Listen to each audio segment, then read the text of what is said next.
morning, one and all.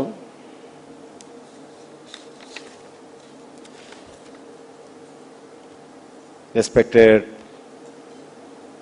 Dr. Satya Garimella Garu and Dr. K. Madan Gopal ji, Dr.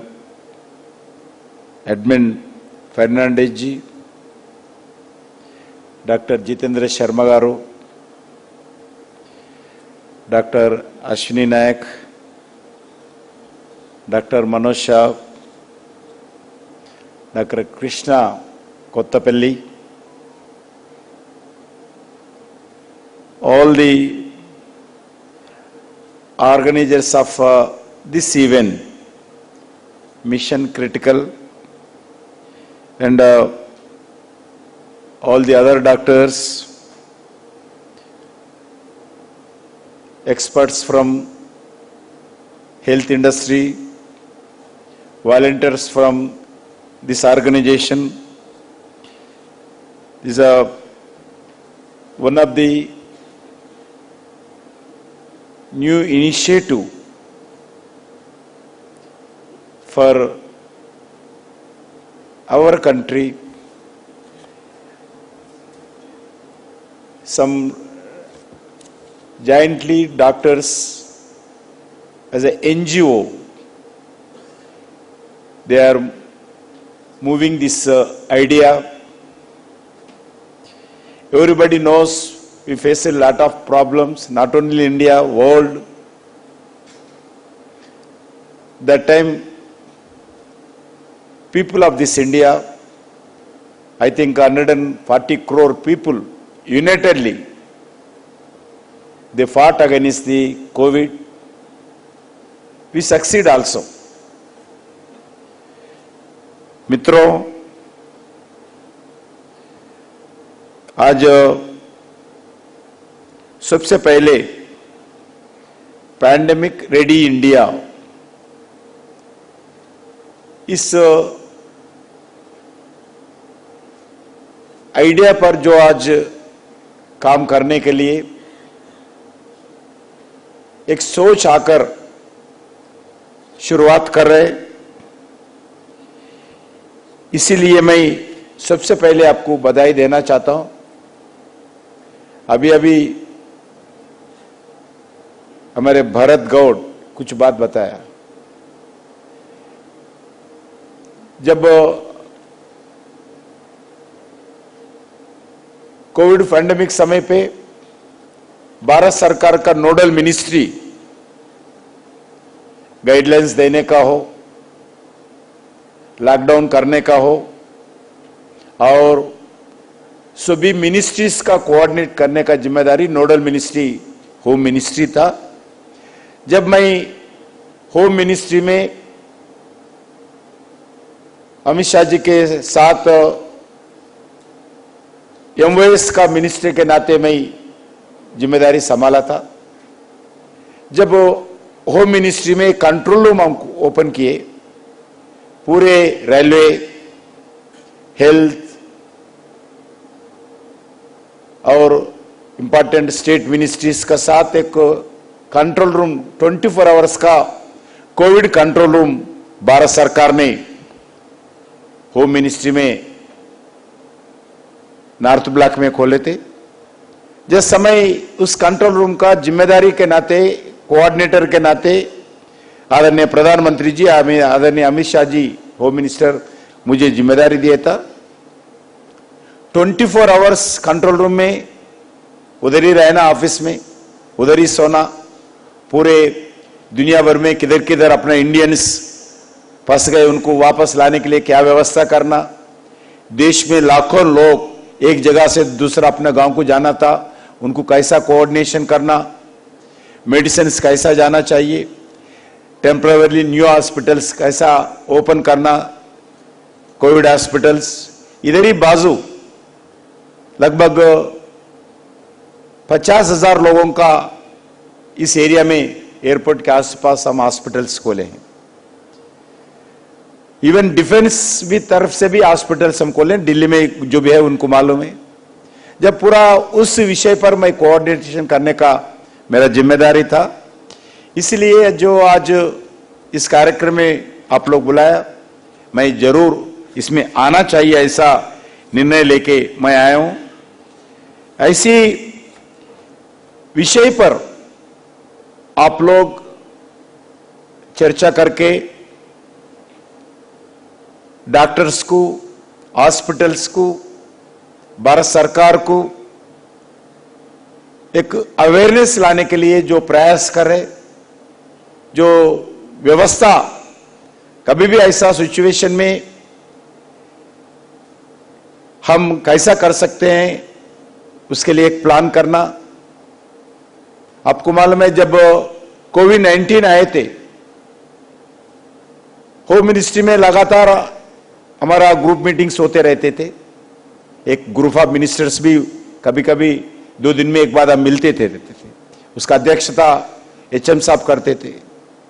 जब अलग अलग देशों से आर्टिकल्स लिखते थे, टीवी में मैसेज आता था, अगर भारत में कोविड पैंडेमिक समय पे कोविड अगर भारत में फैले करोड़ों लोग मर जाएंगे, क्योंकि भारत ऐसी तिक्कड़ पॉपुलेशन है, बस्तियों में जगह भी नहीं रहता। ये घर में अगर घुस गए कोविड, पूरे बस्ती पूरा साफ हो जाएगा। एक गांव में घुस गए तो साफ हो जाएगा।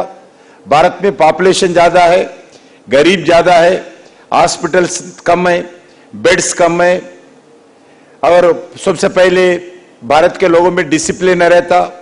कोविड का जो नाम्स है, नाम्स फॉलो नहीं करते हैं, जो प्रिकॉशन लेना है प्रिकॉशन नहीं लेते हैं, इसलिए कोविड आए तो भारत में करोड़ों लोग मर जाएंगे।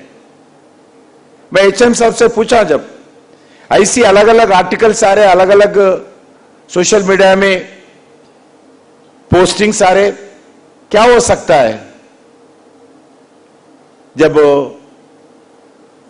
HM साहब ने मुझे बोले, सही बात है, कोविड कैसा आते हैं, कोविड क्या है, कोविड का ट्रीटमेंट क्या है, कोविड कैसा हम फेस करना चाहिए। हमारे पास कोई जवाब नहीं है, मेडिसिन नहीं है, डॉक्टर से नहीं है, बेड से नहीं है, कुछ भी हो सकता है, ऐसा पहले समय पे ऐसी बताया। मगर आज मैं बताना चाहता हूं, आदरणीय प्रधानमंत्री नरेंद्र मोदी जी के नेतृत्व में जो काम किया है, जब पूरा इंडस्ट्रीज बंद हुआ था, एक भी फैक्ट्री काम नहीं करते थे, मगर ऐसे समय पर भारत के पूरे जनता को जागरूक करते हुए जो इनिशिएशंस, छोटे छोटे इनिशिएशंस के द्वारा जो निर्णय लेकर लोगों के बीच में अवेयरनेस लाने के लिए जो प्रयास किया है, आप सब लोगों को मालूम है। सबसे पहले हम कोविड वॉरियर्स के नाम पर हेल्थ सेक्टर में हो, सिक्योरिटी संबंधित पुलिस के लोग भी हो, होमगार्ड्स हो, पैरामेडिकल स्टाफ हो, वैसे सभी लोगों के लिए एक विश्वास लाने के लिए सबसे पहला निर्णय लिया है इंश्योरेंस। उनका इंश्योरेंस करवाया। उसके बाद आम जनता में, लॉकडाउन से पहले आम जनता में जागरूक लाने के लिए दीप जलाना, साउंड करना, पूजा करना, ये क्या खाली एक हंसने का बात नहीं है, लोगों में एक तैयार करने के लिए, एक जो भी सिचुएशन हो, इस सिचुएशन को फेस करने के लिए सरकार कुछ नहीं कर सकती है, आम जनता आना चाहिए आगे। इसीलिए गांव, गरीब, किसान, मजदूर, शहर, डॉक्टर्स, इंडस्ट्रीज, एम्प्लॉइज, सभी लोगों को जागरूक लाने के लिए ऐसे छोटे छोटे प्रधानमंत्री स्वयं नेशन को एड्रेस करते हुए लोगों को अपील करता था। मुझे खुशी होती है, सभी लोग पार्टी से ऊपर आकर, सभी लोग रिलीजन से ऊपर आकर भारत के 140 करोड़ जनता कोविड समय पे जो प्रधानमंत्री जो बोलते थे वो काम किया है। क्योंकि कोविड ऐसी भयंकर था, किधर से आए, कैसा है, कोई ट्रीटमेंट ना पास। अभी N95 मास्क था हमारे पास उस समय, जब तक N95 मास्क भी हम इंपोर्ट करते थे, जो वेंटिलेटर्स इंपोर्ट करते थे, ऑक्सीजन कॉन्सेंट्रेटर्स इंपोर्ट करते थे, हमारे पास कोई वैक्सीन नहीं था, मेडिसिन भी नहीं थे, बेड्स नहीं थे। ऐसी एक भयंकर सिचुएशन में सिर्फ एक प्रधानमंत्री जी को विश्वास था, हम कंट्रोल करेंगे, करना चाहिए। मुझे मालूम है डॉक्टर्स भी इतना सैक्रिफाइस किया है। डॉक्टर्स अगर अपार्टमेंट में रेंट में रहते तो, नहीं तो अपार्टमेंट घर रहने के बाद भी डॉक्टर्स अपार्टमेंट के अंदर, उस अपार्टमेंट का एसोसिएशन डॉक्टर्स को घर को आने नहीं दिया, घर को आने नहीं दिया उस समय पर। अगर कोविड में ट्रीटमेंट करते जो भी डॉक्टर घर को आते नहीं थे, बच्चों से मिलने को साहस नहीं करते थे, बीवी से मिलने को नहीं करते थे। गेट के सामने बहुत एग्जाम्पल्स है, डॉक्टर्स हॉस्पिटल से आना, गेट के पास उनका वाइफ, उनका परिवार बॉक्स लगाते थे, गेट के से बाहर से दूर से ही बच्चों को देखते थे, बीबी को देखते थे, परिवार को देखते थे, बॉक्स उधर उठाकर ले जाकर फिर हॉस्पिटल में आते थे। ऐसा सिचुएशन पूरा एसोसिएशन वाले, अगर नर्स कोई उस कॉलोनी में रहे तो नर्स को ऑफिस में आने नहीं दिया। ऐसी स्थिति में भी हमारा हेल्थ सेक्टर के कम्युनिटी जो जान को देखते ना हुए जो काम किया है, इसके कारण आज हम एक सक्सेसफुली हम कोरोना को हम हराया। मुझे मालूम है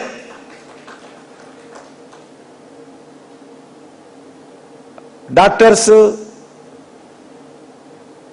जब एक दिन प्रधानमंत्री तय किया है, पूरे फ्लाइट्स हॉस्पिटल्स के ऊपर फूल, डॉक्टर्स के ऊपर फूल से हम अभिनंदन करेंगे। अरे मिलिट्री के हॉस्पिटल्स, एयरफोर्स के फ्लाइट्स के द्वारा, मिलिट्री के द्वारा जितने भी डॉक्टर्स हॉस्पिटल्स है, सभी हॉस्पिटल्स के ऊपर फूल से वो डॉक्टर्स को अभिनंदन करने के लिए। क्यों किया है सब? डॉक्टर्स में एक विश्वास लाने के लिए, एक साहस लाए। सारी समाज आपके साथ है, आप लोग जो काम कर रहे हैं आपका रिकॉग्निशन है समाज की तरफ से, सरकार की तरफ से। लोग भी उसके ऊपर भी क्रिटिसाइज किया है, डॉक्टर्स के ऊपर क्यों फूल डालना। मगर सभी जगह बड़े बड़े जितने भी गवर्नमेंट हॉस्पिटल्स है, जनरल हॉस्पिटल, सभी जगह प्रधानमंत्री जी के निर्णय पर हॉस्पिटल्स के ऊपर, डॉक्टर्स के ऊपर फूल डालकर विमान से, हेलीकॉप्टर से काम किया है। उतना ही नहीं, जो वैक्सीन के संबंधित, मुझे मालूम है पोलियो का हम पढ़ते थे, पोलियो के वैक्सीन बहुत साल के बाद भारत आया। सारी दुनिया वैक्सीन से पोलियो का ट्रीटमेंट करते थे, लोगों को पोलियो से बचाने के लिए प्रयास किया। मगर दुनिया में जब पोलियो वैक्सीन आया, भारत में नहीं आया, बहुत लेट आया। हम देखते थे फ्लाइटों के तरफ ऐसी समय पर हमारे को वैक्सीन कौन देते हैं, कौन सा देश देते हैं। इतना पॉपुलेशन है भारत में, जो इक्विपमेंट्स है, N95 इंपोर्ट करना, वेंटिलेटर इंपोर्ट करना, ऑक्सीजन कॉन्सेंट्रेटर्स इंपोर्ट करना, मेडिसिन इंपोर्ट करना, कोई देश नहीं कर सकता था। क्योंकि सभी जो ये समस्या है, सभी जगह भी ये इश्यू है, सभी देशों को उनका अपना, इवन अमेरिका भी फेस कर रहा था, बड़ा बड़ा इंग्लैंड भी फेस कर रहे थे, सभी कंट्रीज फेस कर रहे थे। इसलिए प्रधानमंत्री जी बोले ऐसे क्रिटिकल समय पे कोई कंट्री भी अपने को कोई इस कोरोना संबंधित हेल्प नहीं करते हैं। अपन आत्मनिर्भर बनना चाहिए, अपन खुद बनाना चाहिए।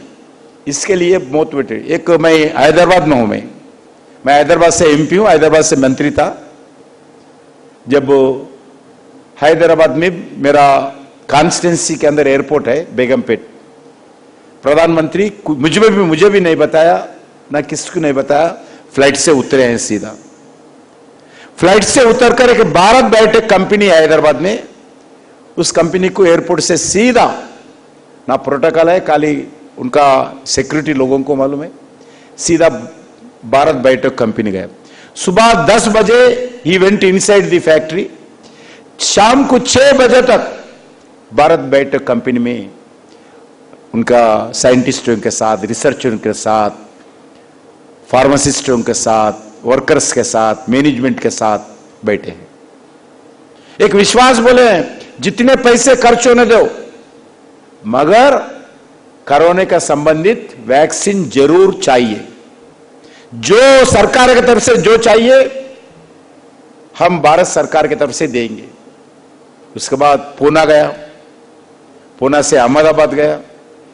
मुझे मालूम है ऐसी एक प्रधानमंत्री एक फार्मा कंपनी के पास रिसर्चों के बीच में जाकर ऐसे 3 दिन गुजारे हैं। दुनिया में कोई प्राइम मिनिस्टर है, वो भारत का प्राइम मिनिस्टर नरेंद्र मोदी जी है।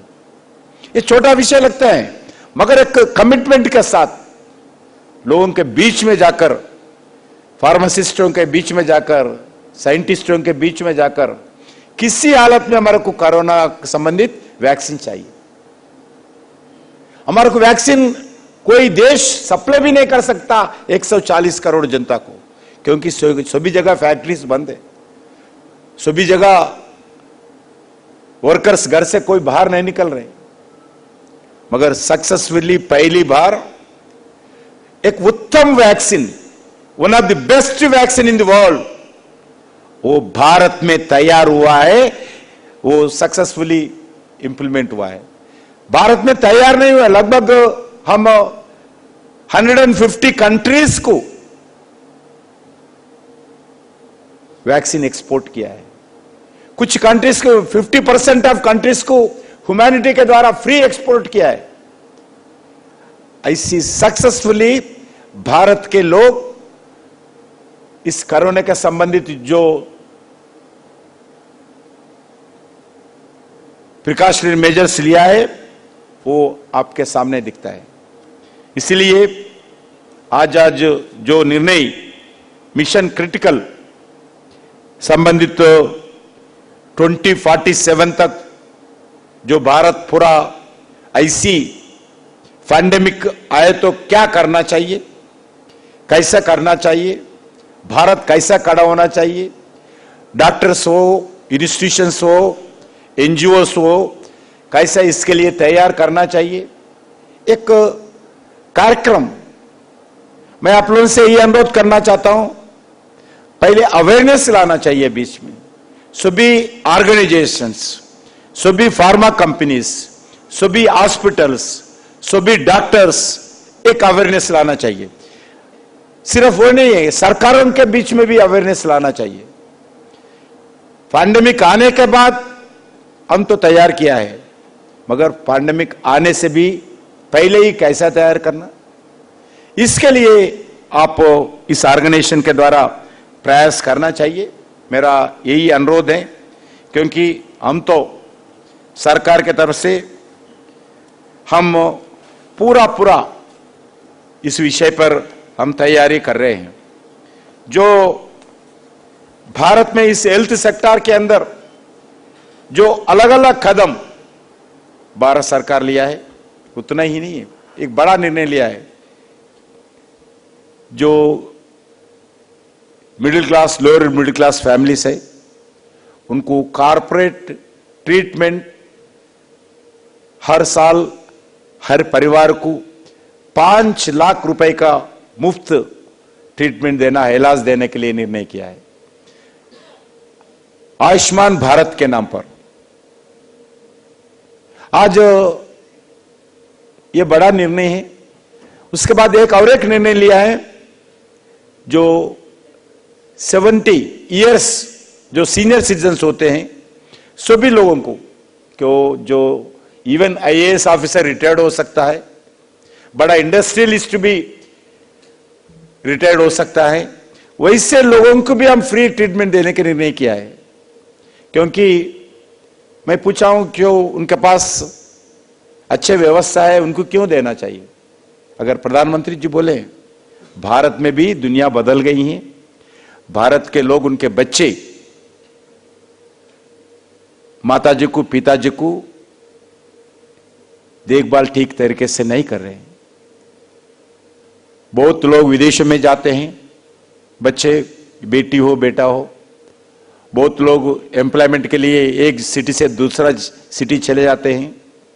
और गांव में रहने वाले, मैं तेलंगाना से आता हूं, हैदराबाद से, गांव में आज पॉपुलेशन ज्यादा कोई है बोलो तो वो सीनियर सिटीजन ज्यादा रहते हैं। बच्चे पढ़ाई के लिए जाते हैं, जॉब के लिए गांव छोड़ के चले जाते हैं। गांव में गरीब लोग, घर में रहने वाले कोई है, बुजुर्ग लोग, माताजी पिताजी रहते हैं। वैसे ही बड़े परिवारों में भी है, बड़े परिवारों में भी बच्चों को फोन करते हैं, पिताजी आप सीनियर सिटीजन हाउस में जाते क्या, मैं चेक भेजता हूं। ये स्थिति है। इसलिए प्रधानमंत्री जी बोले हैं बच्चे रहने के बाद भी, उनके पास पैसे रहने के बाद भी, प्रॉपर्टी रहने के बाद भी उन लोगों को देखभाल नहीं करते हैं। इसीलिए हम इनकम नहीं देखना चाहिए, कास्ट नहीं देखना चाहिए। सभी सीनियर सिटीजन्स को जितने भी हो उनको भी फ्रीली इनकम टैक्स पे रहने के बाद भी फ्रीली हम 5 लाख का आयुष्मान भारत स्कीम के अंदर उनको इलाज करना चाहिए। ऐसा आज निर्णय करके हम अलग अलग इश्यूज पर, ज्यादा ना बोलते हुए समय नहीं लेता हूं मैं, आज इंडियंस का स्टूडेंट्स बहुत विदेशों में जाके एमबीबीएस पढ़ते हैं, छोटे छोटे कंट्रीज में जाके पढ़ते हैं ना। पढ़ाई आप लोगों को मेरे से ज्यादा मालूम होते हैं, उनको ठीक तरीके से पढ़ाई नहीं होते हैं, प्रैक्टिकल्स नहीं होते हैं, फिर इधर आके फिर एग्जाम देना पड़ता है। उससे अच्छा हमारा देश में, हमारा आंखों के सामने उनको हम ही पढ़ाई करेंगे। इसके लिए एक जिला, 1 डिस्ट्रिक्ट 1 मेडिकल कॉलेज के नाते हम काम कर रहे हैं। क्योंकि हम पैंडेमिक समय पे देखे हैं पॉपुलेशन ज्यादा है, डॉक्टर्स कम है और बेड्स कम है। इसलिए आदरणीय प्रधानमंत्री जी निर्णय लिया है एमबीबीएस सीट्स 2014 में, जब 2015 में जब प्रधानमंत्री बने, भारत का एमबीबीएस सीट्स 54,000 था पूरे मेडिकल कॉलेजेस मिलाकर। आज उस एमबीबीएस सीट्स 54,000 से ज्यादा करते हुए इस 10 साल में 1,23,000 सीट्स आज हुआ है। लगभग 70,000 सीट्स, नया सीट्स हमने क्रिएट किया है। क्योंकि भारत का स्टूडेंट्स विदेशों में जाके, ताजिकिस्तान, किर्गिस्तान में जाके पढ़ते हैं, उधर कुछ नहीं पढ़ते हैं, खाली पैसे खर्च करके जाते हैं, वापस आते हैं। इसलिए हमें क्रिएट करना चाहिए, इसलिए वो हम प्रयास किया है। लगभग 130% सीट्स इस 10 साल में government of India MBBS seats बढ़ाए हैं। वैसा ही PG seats 143%, 43,000 seats PG seats भी भारत में सरकार बढ़ाया है।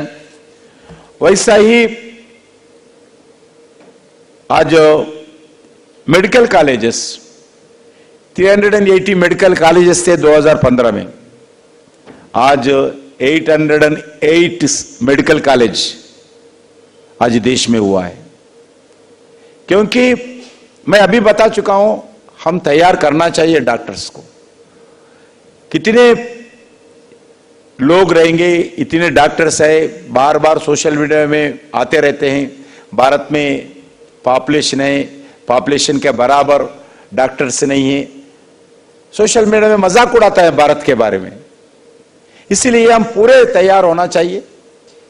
जो गलती किया होगा, मगर हम सुधारना चाहिए गलती को, जो कमी है कमी को दूर करना चाहिए। इसके दृष्टि से हम लगातार प्रयास करें। दूसरा, जन औषधि केंद्र, सभी मेडिसिन पे 50% से लेकर 90% तक हम कम रेट में मेडिसिन सप्लाई करने के लिए प्रयास किया है। वैसा अभी लगभग 17,000 मेडिकल शॉप्स नए खोले हम, जन औषधि केंद्र। उसमें क्वालिटी जेनेरिक मेडिसिन सप्लाई करते हैं। अभी तक अच्छे जो इसका पॉजिटिव मैसेज जनता का बीच में जा रहे हैं। हमें आज वेंटिलेटर्स हो, पीपी किट्स हो, ऑक्सीजन कॉन्सेंट्रेटर्स हो, अभी वो कॉटेज इंडस्ट्रीज कैसे ऐसा बना रहे हैं हम। आने वाले दिन में जो भी क्रिटिकल मिशन क्रिटिकल के नाम पर जो प्रयास कर रहे, भारत सरकार भी उसी दृष्टिकोण से हम आगे बढ़ रहे। आप लोग चर्चा करिए, गवर्नमेंट क्या करना चाहिए, समाज क्या करना चाहिए, डॉक्टर क्या करना चाहिए, हॉस्पिटल क्या करना चाहिए, इस फेटर्निटी क्या करना चाहिए, आपको कंस्ट्रक्टिवली सुझाव दीजिए। बिल्कुल सरकार जब 2047, अभी डॉक्टर सत्या बोल रहे थे पहले ही होना चाहिए, बिल्कुल हम पूरा विश्वास है। क्यों 2047 लगाया आदरणीय प्रधानमंत्री जी? आजाद होकर 75-78 वर्ष साल हो गया। जब भी हम कभी नहीं सोचे हम डेवलप्ड कंट्री कब बनेंगे, कोई एजेंडा भी नहीं था हमारा पास, एजेंडा भी नहीं था। बिना एजेंडा का ऐसी हम चल रहे, आंख बंद करके सरकार चला रहे, देश आगे बढ़ रहे। मगर डेवलप्ड कंट्री कब बनेंगे? डेवलप्ड कंट्री के लिए क्या क्या होना चाहिए? डेवलप्ड कंट्री देशों के साथ भारत खड़ा करने के लिए क्या होना चाहिए? कोई एजेंडा हमारे ऊपर नहीं थे। इसलिए प्रधानमंत्री जी बोले हम तो लगाएंगे जब 100 इयर्स का भारत का इंडिपेंडेंट डे सेलिब्रेशंस करेंगे, जब भारत एक डेवलप्ड कंट्री बनकर उभर के आना चाहिए। प्रधानमंत्री जी बोले हमारा इंटरनल मीटिंग्स में नहीं हो सकता होगा और 10 साल लगते होंगे, 57 हो सकता है, मगर टारगेट तो लगाइए। बिना टारगेट का आंख बंद कर हम सरकार नहीं चला सकते हैं, देश नहीं चला सकते हैं। हम प्रयास करेंगे कमिटमेंट के साथ, हम प्रयास करेंगे डेडिकेशन के साथ, प्रयास करेंगे डिवोशन के साथ, कमिटमेंट के साथ काम करेंगे। 2047 में सभी सेक्टर में हम डेवलप्ड कंट्री बनकर दुनिया के देशों के बीच में हमारा भी देश डेवलप हुआ है ऐसा बोलना चाहिए। इंफ्रास्ट्रक्चर एक्टिविटी हो, एजुकेशन सेक्टर में हो, हेल्थ सेक्टर में हो, एम्प्लॉयमेंट जनरेशन में भी हो, सभी सेक्टर में हम आगे होना चाहिए। जो पैरामीटर्स है डेवलप्ड कंट्रीज का, जो पैरामीटर्स है, हम भी उस पहुंचने के लिए प्रयास कर रहे हैं। 25 साल है, कुछ भी कर सकते हैं। प्रधानमंत्री जी बोले 2047 में कौन प्रधानमंत्री रहता वो इश्यू नहीं है, कौन सा पार्टी सत्ता में रहता वो इश्यू नहीं है। 2047 में रेड फोर्ट के ऊपर से कौन झंडा फहराता है 100 इयर्स का सेलिब्रेशन, वो इश्यू नहीं है। मगर मेरा भारत 2047 में जरूर डेवलप्ड कंट्री बनकर उभर के आना चाहिए। इसके लिए 140 करोड़ पीपुल जब तक बढ़ेगा, आपको मालूम है पॉपुलेशन तो बढ़ेगा आने वाले 25 साल में, वो लोग पूरे कमिटमेंट के साथ हर सेक्टर में काम करना चाहिए। इसके लिए मैं आप सब लोगों को मैं अभिनंदन करना चाहता हूं, जो मिशन क्रिटिकल के नाम पर जो आज रेडी इंडिया बाय 2047 ऐसी पैंडेमिक इश्यूज पर तैयार करने के लिए एक एजेंडा लेकर आप आए हैं। बहुत अच्छा इश्यू है, एक पॉजिटिव इश्यू है। ऐसी सभी सेक्टर में होना चाहिए। एक एनजीओ के नाते आप लोग कुछ लोग मिलकर ये आवाज उठा रहे हैं। ऐसी सभी सेक्टर में आज national highway successfully we are, ma'am 1994 में मैं आदरणीय प्रधानमंत्री और Anant Kumar ji, late Anant Kumar ji central minister थे। हम तीनों मिलकर अमेरिका में 40 दिन थे। मैं जब स्टूडेंट था, हमारे पार्टी के अध्यक्ष थे लाल कृष्ण आडवाणी जी, हमारा तीनों को तय किया है। जब गुजरात का पार्टी के में काम करते थे नरेंद्र मोदी जी, जब मुख्यमंत्री भी नहीं थे 1994 में, हम 40 दिन थे। जब मैं पहली बार मैं पहला विदेश टूर था, पहला अमेरिका टूर था, 1994 का बात कर रहा हूं, छात्र था मैं। जब रोड्स देखते थे, ऐसी रोड्स भारत में कब आएंगे? मैं आज गर्व से कह सकता हूं, नेशनल हाईवेज आज अच्छे नेशनल हाईवेज हम बना रहे हैं, हम सक्सेसफुल इंप्लीमेंट कर रहे, लाखों करोड़ रुपए नेशनल हाईवेज के ऊपर खर्च कर रहे। इसके कारण एक्सीडेंट्स कम हुआ। आप लोग को हिस्सा है, नेशनल हाईवेज का एक्सीडेंट्स देखिए, मृत्यु कितना कम हुआ, पेट्रोलियम प्रोडक्ट सेव हुआ है, ऑटोमोबाइल व्हीकल का लाइफ ज्यादा है। अच्छी आज अलग अलग इश्यूज पर, अब एयरपोर्ट्स देखिए, कितना एयरपोर्ट्स नए बने। अगर एक मिशन मोड पे हम काम करें, एक कमिटमेंट के साथ काम करें, एक लक्ष्य लेकर काम करें, हम 2047 में भारत विकसित भारत बनना चाहिए। सभी सेक्टर के अंदर हम ये लक्ष्य लेकर आगे बढ़े तो बिल्कुल। अब मोदी जी के ऊपर, हमारा सरकार के ऊपर क्रिटिसाइज करते हैं सभी लोग, मगर कोई नहीं बोलते हैं, ना पेपर ना विपक्ष। ये सरकार भ्रष्टाचारी है, नरेंद्र मोदी जी सरकार मंत्री भ्रष्टाचारी, कोई नहीं बोलते हैं, क्योंकि एक हम corruption free government in administration के अंदर हम तो प्रयास करें, क्योंकि पूरा स्टाफ तो एक दिन नहीं बदलता है। हम तो पूरा ये आईएएस ऑफिसर, आईपीएस ऑफिसर्स, पूरे स्टाफ तो इस 10 साल में हम रिक्रूट नहीं किया है। पुराने जो चल रहे उसको वही मिशनरी के लेके आगे बढ़ना चाहिए। हम तो प्रयास करें हमारा तरफ से। मैं कभी कभी हमारा तेलंगाना भवन, हर स्टेट का एक भवन रहते हैं इधर दिल्ली में, मैं तेलंगाना भवन गया हूं तो जाते रहता हूं। तेलंगाना भवन में कैंटीन वाला है, इतना हमारा सरकार के ऊपर, हमारा ऊपर नाराज रहते हैं वो कैंटीन वाले। साहब आपका सरकार आने के बाद कोई इधर खाने को नहीं आते, कोई नहीं आते। हमारा कॉन्ट्रैक्ट है, कॉन्ट्रैक्ट का जो पैसे भी हमारे को निकलते नहीं, हम लास्ट में रहते हैं। क्यों पूछा हूं? आप सरकार आने को पहले तो इतने पैरोकार आते थे, ये लाइसेंस दिलाएंगे, वो लाइसेंस दिलाएंगे, इतने लोग दिल्ली आते थे। हमारा कैंटीन में खाने को बैठने के लिए क्यों रहते थे, ये स्थिति है। अभी लोग कम हो गया।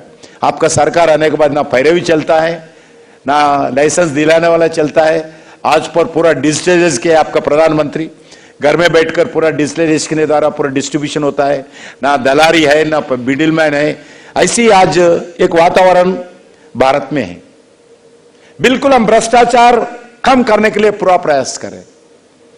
आज भारत बिल्कुल आप ऐसी हर सेक्टर में चर्चा होना चाहिए, हर सेक्टर में एक वे फॉरवर्ड कैसा होना चाहिए, हर सेक्टर में एक एक्शन प्लान बनना चाहिए, हर सेक्टर में सिर्फ सरकार नहीं सभी लोग मिलना चाहिए।